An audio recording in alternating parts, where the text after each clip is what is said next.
Ladies and gentlemen, welcome to C5-2. Obviously a beautiful day for math because if you're looking over this glue in, holy crap. Definitely have some new notation for you here today. And again, we're really starting to get into the calculus today. And this notation right here is called the integral. And we're still talking about the area between the curve and the x-axis, but today we're going to have notation for the exact area between the curve and the x-axis. You'll remember we've been approximating the area using rectangles. And in order to develop and understand what this new notation means, we're going to draw a super intense math picture, a SIMP, to determine what happens to the rectangular approximation method on the interval, a to b, as n goes towards infinity. So instead of doing 3 rectangles, we're going to do infinitely many rectangles. Or instead of doing a finite number of rectangles, we're going to do infinitely many rectangles.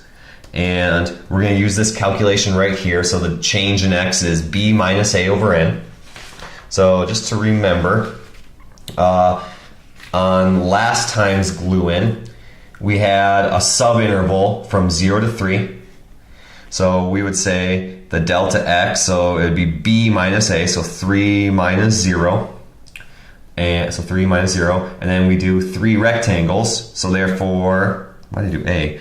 The delta x is b minus a over n. So we did 3 minus 0 and 3 rectangles, so therefore the delta x is 1. What we're going to do today is instead of doing some finite number here, delta x, we're going to do b minus a, but we're going to do infinitely many rectangles, and when we do that, delta x becomes dx. So really, really thin, really, really small. The change in x is infinitesimally small. And you'll remember that from first semester where it was dy dx, so the mini change in y over the mini change of x. So again, mini change of x. So we're going to draw a super intense math picture to see what happens there. So let's get to it. So I'm just going to sketch a random curve.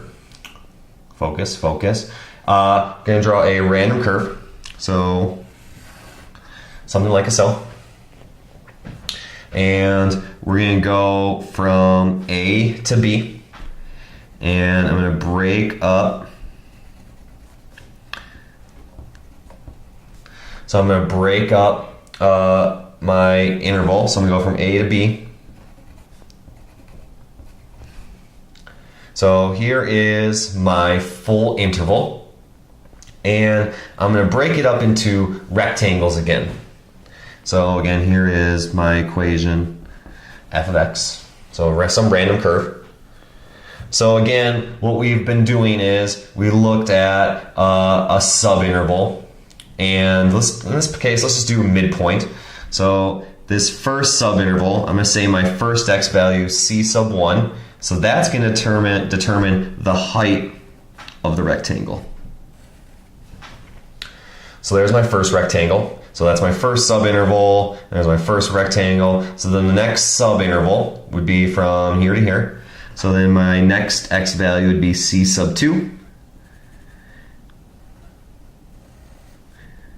And that midpoint determines the height of the rectangle. And then I'm going to do c sub 3, because that's the third x value in our line. And then there's my next rectangle, so that midpoint determines the height. And then again, since we're going towards infinitely many rectangles, I'm just going to put a dot, dot, dot, an ellipsis. And we know there's some number of rectangles in between there. There's going to be infinitely many rectangles in between there, actually. And then my final rectangle would be c sub n. The x value here would be c sub n. So that determines the height of my rectangle. So here are my rectangles. And we're not going to really do anything different. We're going to be finding the area of each of those rectangles. So the area, approximately, between the curve and the x-axis. So again, we need to know the height of the rectangle and then the width of the rectangle. So the height of the rectangle is the y value. So the height of the rectangle is the y value. And it's the y value when I plug in c sub 1 into f of x. So the height of my first rectangle would be f of c sub 1, because that would spit out the y value, that would spit out the height, and then times delta x plus f of c sub 2, because the next subinterval, the midpoint is c sub 2, and I plug in c sub 2 into f of x, and that spits out the y value. So that's the height of the rectangle. So the height of the rectangle is f of c sub 2, and the width of the rectangle is delta x, whatever that change in x is. And then my next subinterval, the height of the rectangle, I plug c sub 3 into f, and that'll give me the y value. And then the width of the rectangle is delta x. And then plus dot dot dot. And then I have my final rectangle, and the height of that rectangle is, ooh, that's hard to write, f of c sub n. I plug in c sub n into f, and that gives me the y value, which is the height of the rectangle. And then the width of the rectangle is delta x. So I have a bunch of calculations here. I'm plugging in c sub 1, c sub 2, and that gives me the y value, and the width of the rectangle is delta x. So you'll notice I have the ellipses here, which means there's a bunch of calculations here in between 3 and n. And especially if we're going as n goes towards infinity, there's infinitely many calculations there. So I'm going to use sigma notation. So the area is, and then I'm going to use sigma notation. So k equals 1 to n.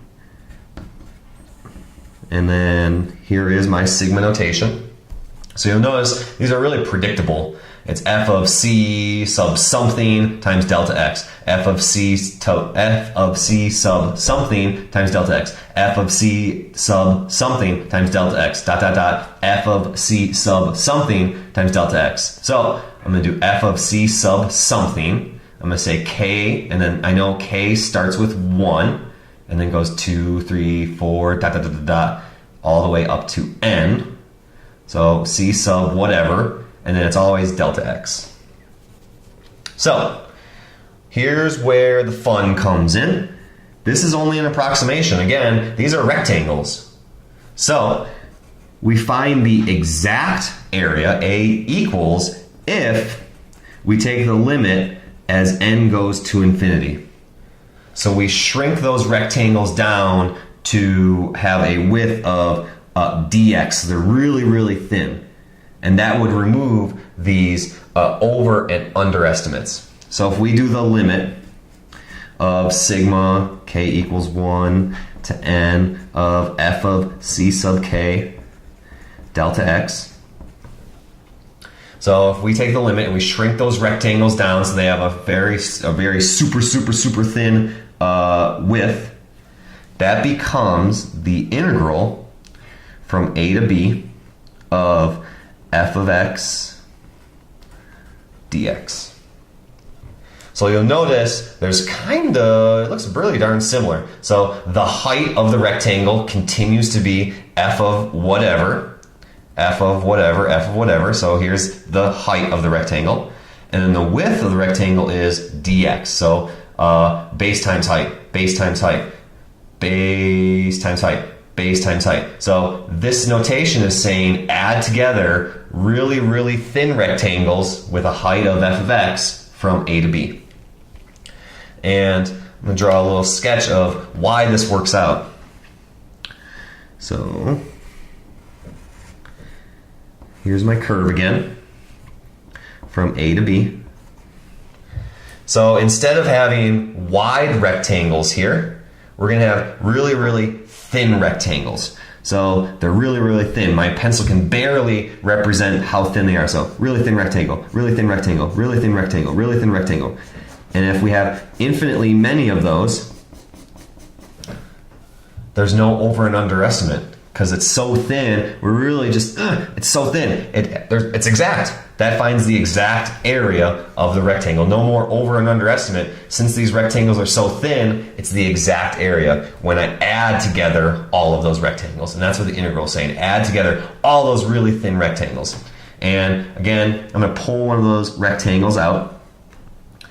The height of the rectangle is f of x, and the width of the rectangle is dx. It's super duper thin, infinitesimally thin. And again, if I add together all those rectangles, that finds the exact area. That's what the integral means. So, let's look at some problems. Page 2. So, evaluate the integral, blah, blah, blah. And, okay, we actually had a warm-up problem just like this. So,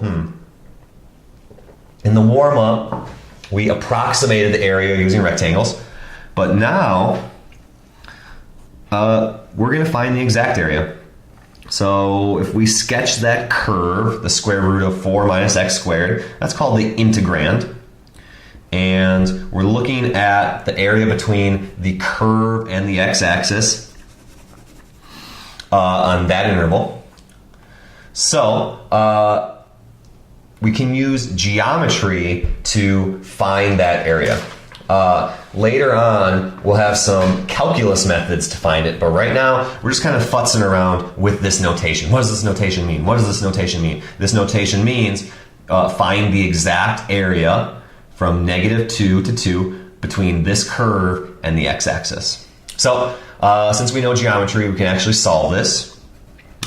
We know the area of a full circle. So we see this is a half circle. So the full circle is pi, and the radius is 2 squared, which would be 4 pi. So then the area of the half circle, which is being represented here, would be simply 2 pi. So we're not doing really any calculus here. We're just futzing around with what the integral notation means. So -2 to 2, the integral of that integrand equals 2 pi. Boom. That's that. So let's see, that's number 2. Number 3. All right, what do we got here? A chicken runs at a steady 75 miles per hour from 5 a.m. until 9 a.m. Express the total distance traveled as an integral and evaluate the integral. Okay, let's see what we got here.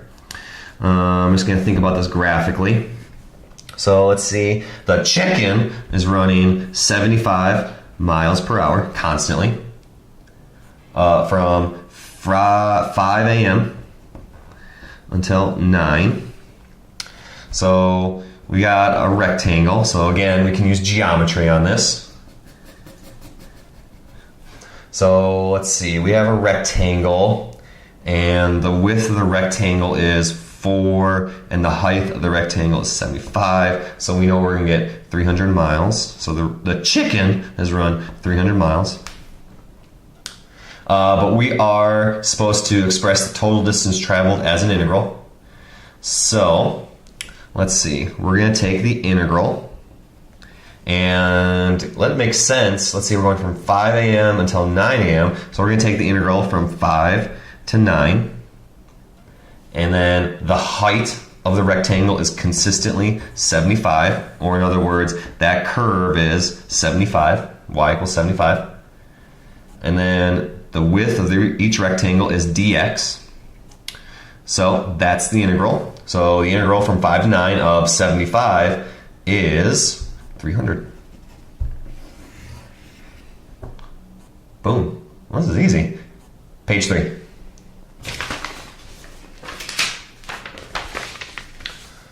So let's see. Oh, okay. Evaluate the integral using fnint on the calculator. Oh, sweet.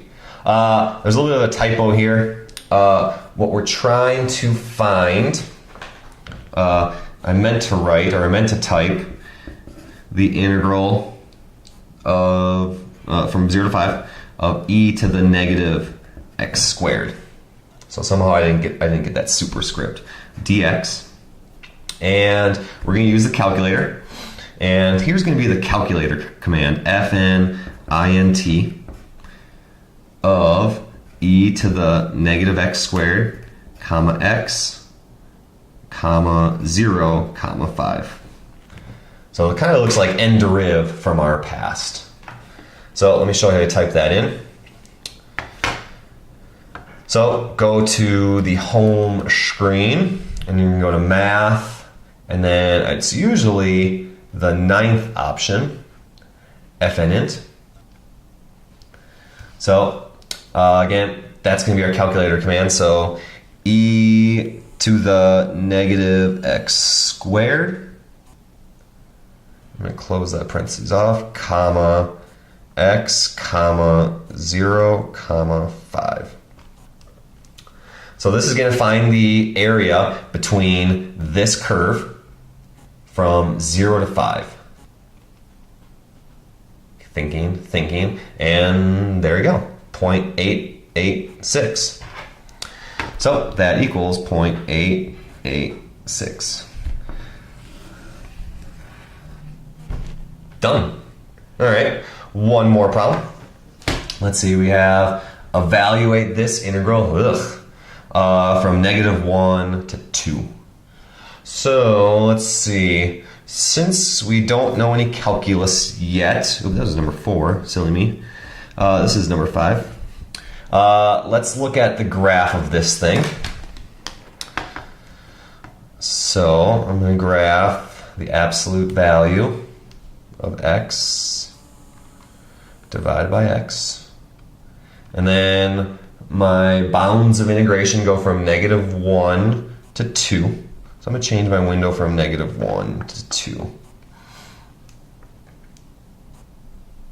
Oh, cool. So it looks like we're going to have rectangles here, thank goodness.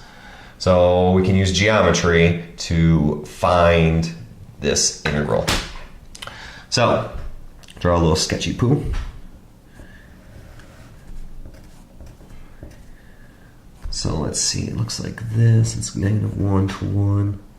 So from -1 to 0, we have that area. And then from 0 to 2, we have that area. So I hope you notice I've been really careful about my language here. If we're talking about integrals, we're talking about the area between the curve and the x-axis. So here's the curve from -1 to 0. So the area between the curve and the x-axis is this piece right here. And then from 0 to 2, the curve is up top and then the x-axis down here. So the area between them is here. So we have negative area and then we have positive area. We got some things to work out here. So let's see, positive area. So the height of the rectangle is 1, because the y value is 1, so that'd be positive area. Back here, the height of the rectangle goes down to -1, so that's why that's negative area, because we go down to -1. So the height is -1. So we have to think about total area and then net area.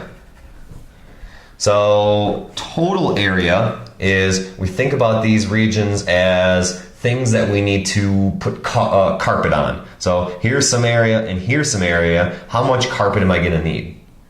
So this rectangle is, let's see, area equals 1 times 1, because the width is 1 and the height is 1, plus, and then the width of the rectangle is 2, and then the height is 1. So that total area would be 3 units squared. Again, I'm going to need 3 units of carpet to cover those regions. Net area considers this as actually being negative area. So I would have the area being, the width being 1, but then I have a height of -1. Plus, and then the width of 2 and height of 1. So in this case, we actually account for there being negative area. So 1 times -1, so -1 times plus 2, so that'd be 1 units squared. So net area considers this as actually being negative area and then combines the net. And then total area is how much carpet am I going to need to cover these regions. And your calculator, if you do FNint, will always spit out net area. So it takes into account that there's negative area and then adds that into the positive area. All right, C5-2, you are ready for your assignment. Enjoy.